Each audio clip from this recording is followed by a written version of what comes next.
what's up guys? Jerome here from the Bonsai Supply, and today we have my Pyracantha back in the studio. So this is a root over rock Pyracantha that I gave its very first styling last year in the fall. And if you did not see that video, I'm going to leave that video down below in the description. You can also click it at the end of this video and it will take you to the initial styling. But if you have not seen that video, you can still continue watching this video and then watch that video at the end of this one. Now this video is all about the tell signs of when it is the perfect time to repot a tree. We're also going to choose a pot and discuss why we chose that pot. And then we're going to go ahead and repot this tree, alright? So, first things first. Some trees are very temperature sensitive. And right now in Georgia, it is early spring. And the temperatures are fluctuating like crazy. One day it is 70 degrees Fahrenheit, the next day it is freezing like 25 degrees, and then the day after that it's 50 degrees for 3 days, then 70 for 2 days. It's just all over the map. And so naturally, trees like Japanese maples, Stewartia, Pyracanthas that are temperature sensitive, they start to wake up. And so we want to make sure that once a tree starts to wake up and starts to push that foliage, that the temperatures do not go below freezing again. So this time of the year, it is crucial that you watch your trees and see which ones start to wake up. The ones that start to wake up, I move those immediately into a cold frame, or like this, an unheated greenhouse, where the temperatures stay above 40. I do not want to drop below freezing again. I want to keep the temperatures above 40 degrees Fahrenheit so that the trees can continue to wake up and don't have to go through that rhythm again.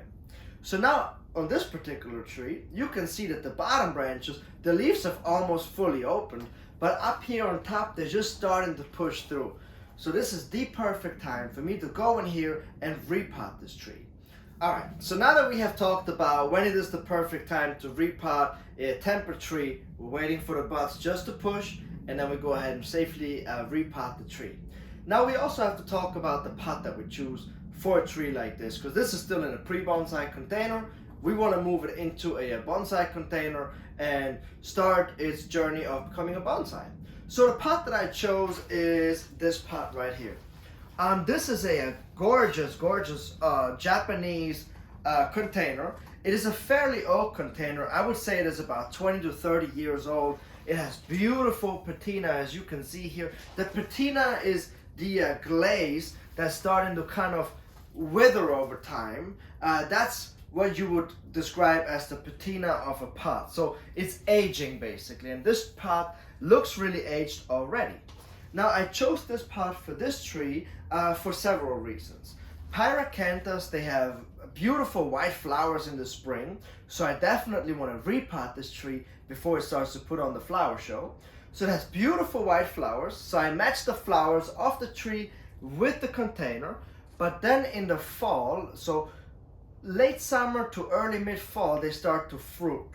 And the berries, they have little tiny berries, and the berries are either orange, red, or even a yellow. And I do not know at this point what color berries this particular tree has, because when I got it, it didn't fruit. But I figured that this is a very safe choice because it would contrast nicely with yellow, red and orange. So it would be a really nice combination. And so this is why I chose this pot for this tree. Now first, let's go ahead and actually set up the pot, get it ready before we even touch the tree. Alright, so when we talk about repotting a bonsai tree, you always want to make sure that you have the soil ready, you have your wires that you're going to need to tie down the tree and set up the pot, obviously have the pot ready, and then also have some screen, which is a drainage screen, which will prevent the soil to fall out the bottom of the pot. Now, in the bottom of the pot, it is really important that you have drainage holes. I'm using a 2mm wire for the screens, and this is a 3.5mm to keep the tree, to tie the tree into the pot. Now, it is important that the larger the tree you have, the thicker of a wire millimeter gauge you actually need. You have a very small tree, you can get away with a much thinner wire, but this is a fairly large tree. I would call this like a medium-sized tree, but it has a heavy rock on one side, so about a 3mm is good. Alright, so let's get started.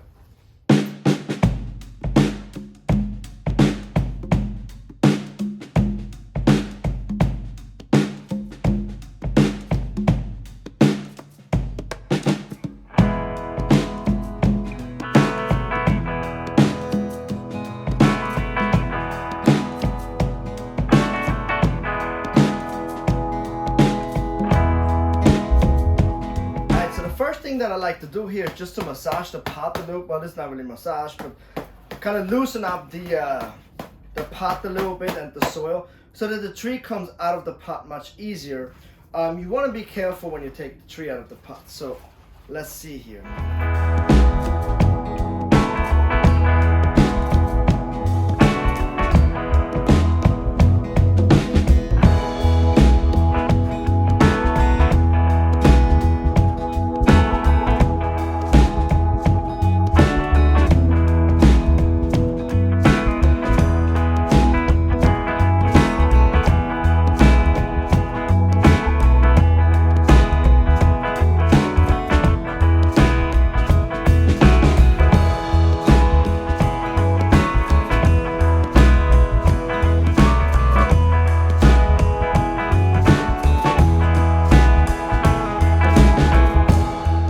So this is about good for right now. When you work down a root ball, and this really rarely happens where I can work a root ball down this far on the very first repotting, but the reason why I was able to work it down so far was because there's so many fibrous roots up here, and so therefore I was able to go even further than I would normally go with a tree like that. However, it is important that you always keep about 20 to 30% of the old native soil around the root ball, just because your tree is used to this type of soil for right now. But we're going to introduce the tree to better soil, bonsai soil, and so the tree can grow on its own time from this old soil into the new soil at its own pace. And so the next time when I'm going to repot this tree, about 3 years from now, then I can remove the remainder of this old soil. I can wash it out with a hose and then just use 100% bonsai soil. But you always want to introduce a tree to new soil slowly and in stages, okay?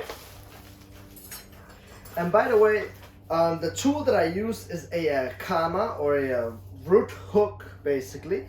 It has a really sharp serrated blade, and it allows you to cut through the root ball really with ease. So if you don't have one of these yet, make sure that you add one of these to your bonsai tools. And we actually have these on our bonsai on our Amazon recommendation page, so pick yourself one up. Very important. All right, so next up we have to do a trial fit with the pot and the tree, and every single tree has a front and a back, and the same goes for the pot. Every pot is a little different on either side, especially an older one like this one, so we want to make sure that we choose the correct front of it. All right. So now that we have chosen the front of the container, let's trial fit this tree to actually make sure that it would even fit into this pot. And so you always want to do that, like do the trial fitting before you actually like put the soil inside, because what I can see here is that I need to remove a little more here and a little more on this side, but lengthwise it perfectly fits into the pot. All right, so the next step would be to add some soil into the pot, and we're going to use our all-purpose bonsai soil mixture, which is a mixture of lava rock, pumice, calcine clay, and pine bark. And so we're going to make a little mountain here in the middle. Just pour all the soil into one spot, right here. All right. And then once I have this little mound in here, I want to take the tree, look at the tree from the front, have the pot from the front, and then set the tree on top of the soil. All right, perfect. So once I have the tree on top of this mound, I like to move it back and forth like this, and slowly wiggle it down into the pot into position. And the reason why we do that is because we want to make sure that the soil goes up into the root ball and fills out any of the air pockets that we might have. So you can see that this root here, it is very dominant, and it kind of hinders me from putting this tree into the pot the way that I would really want it. So I'm going to take it off. And the reason why I haven't taken it off earlier was because I did not know how many fibrous roots I will have down here. But since I know what I have, I can easily take this root off. Here we are. Alright, so now that I have finally placed the tree into the right position where I finally feel comfortable and I like the position where the tree is sitting, I can go ahead and tie the tree down. So I basically looked for the widest root spread, and then I leaned the rock, I pushed it a little bit further to the back So it gives us, number one, depth, but it also makes it the rock just kind of like an added bonus into this whole design here. So I kind of like that now. Before I had it more in my mind that I was going to have it more on the side, but now it's more towards the back, and I actually like that much more. So now what we're going to do is actually take these tie down wires and tie this tree down into the pot and then fill it in with good bonsai soil. Alright, so I'm going to show you a little trick here. So you can see how this wire here is sitting fairly on the edge here, and it's not going to give me a lot of hold here. So what I can do to help this along is actually use a chopstick that is made out of wood or bamboo. Hammer it in here into the root ball. Perfect. And then just cut this section back like that. And then I can continue to tie down my tree because now I have this little wire holder in place here.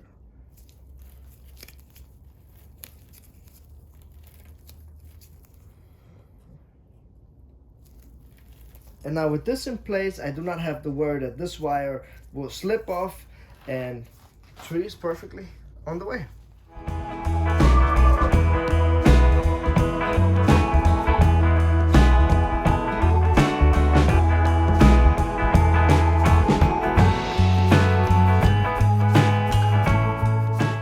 Alright, so this tree is now finally potted into some bonsai soil in a good bonsai pot. And I actually really like the way that it turned out today. It even turned out better than I thought it was actually. I really like the way that it sits inside of this pot. I like the dynamic of this rock over here. It adds so much more character to this overall design. And if you're carefully watching, you can actually see the outline of the future canopy right in here. And I do think it's going to be the entire canopy is going to be a little more further out into this direction and a little less over here, so that we can show out this this weight, this counterweight of this rock. So now what I'm going to do here is actually I'm going to fully water it, and then I'm going to keep it in here until the outside temperatures stay steadily about 50 degrees Fahrenheit, even at night, and then I can leave it outside in full sun. And once this new growth has hardened off, has turned to like a woody branching, that's when I'm going to start to give this tree its very first dose of fertilizer of the year. So this is really it for today. I hope that you guys enjoyed today's video and learned a little something as well, such as what time of the year to actually repot, what to look out for, and how to choose the pot for your tree. Now, if you have any more questions, please comment below. Please let me know what you think of this composition. Subscribe to our YouTube channel if you haven't done so already, and I will catch you guys next time.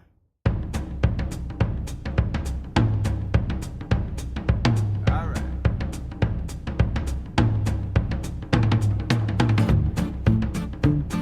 right.